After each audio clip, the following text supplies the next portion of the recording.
The auditorium lights dimmed, and the crowd murmured with anticipation as the next contestants were announced. Slowly, from the shadows of the backstage area, an elderly man emerged. His steps were unsteady but deliberate, and his worn sandals tapped against the polished stage floor. Holding tightly to his hand was a thin teenage boy with wide, searching eyes. The boy walked with a strange quietness, not looking left or right, just keeping close to the man beside him. The audience shifted, and almost immediately there were muffled chuckles from some corners of the hall. The old man's shirt was faded, his hair messy from the long flight, and the boy wore simple, slightly oversized clothes. This was AGT 2025, a stage known for dazzling costumes, bold personalities, and big surprises. But what the crowd saw before them looked so out of place that it was hard for some to take it seriously. A few people laughed openly, whispering that maybe this was just a joke act. The camera zoomed in on Simon Cowell, who raised his eyebrows skeptically, clearly wondering what was about to unfold.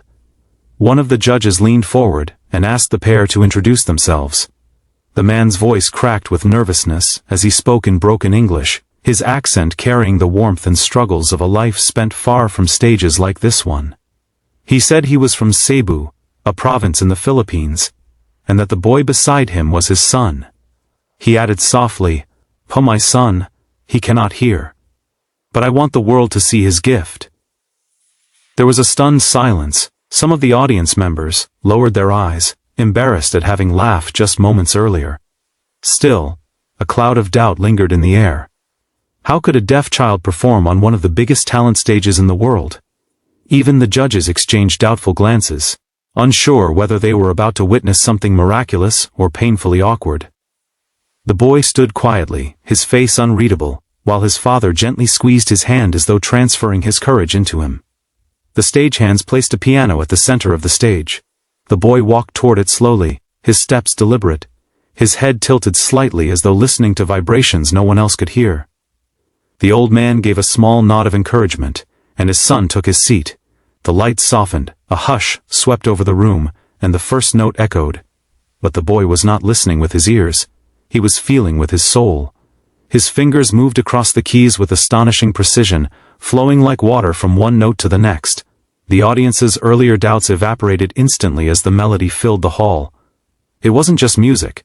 It was emotion woven into sound, sadness and joy braided together in a way that went straight to the heart. Each note seemed to carry the years of struggle between father and son, their hardships, their resilience, and above all, their unbreakable love.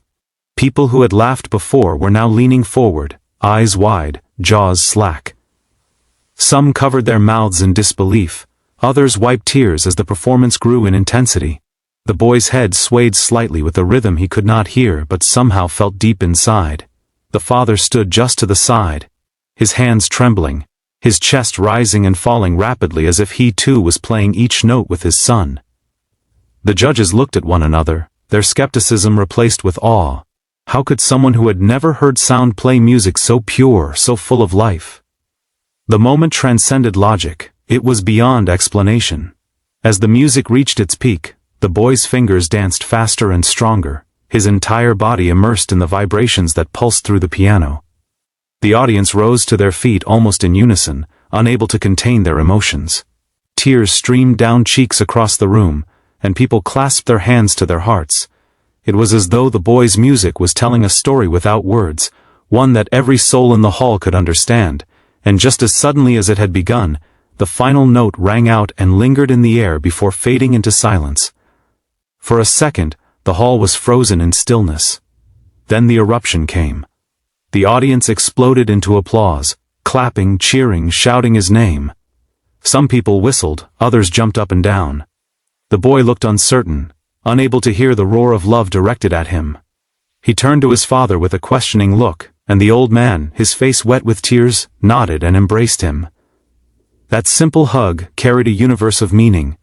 It told the boy that he had done it, that the world had finally seen what his father had always believed in. Simon leaned forward, visibly emotional. He rubbed his eyes quickly, trying to keep his composure, but his voice shook when he spoke. He said he had seen thousands of performances on that stage, but nothing like this. He called it a miracle, a performance that would never be forgotten. one of the judges reached out and slammed the golden bew. Zir, and instantly golden confetti rained down from the ceiling. The father fell to his knees, overcome by the moment, while his son stood there blinking, confused at first by the sight of shimmering gold falling around him. Then, realizing it was a celebration for him, he smiled, the kind of smile that could break even the hardest heart. The cameras captured every angle.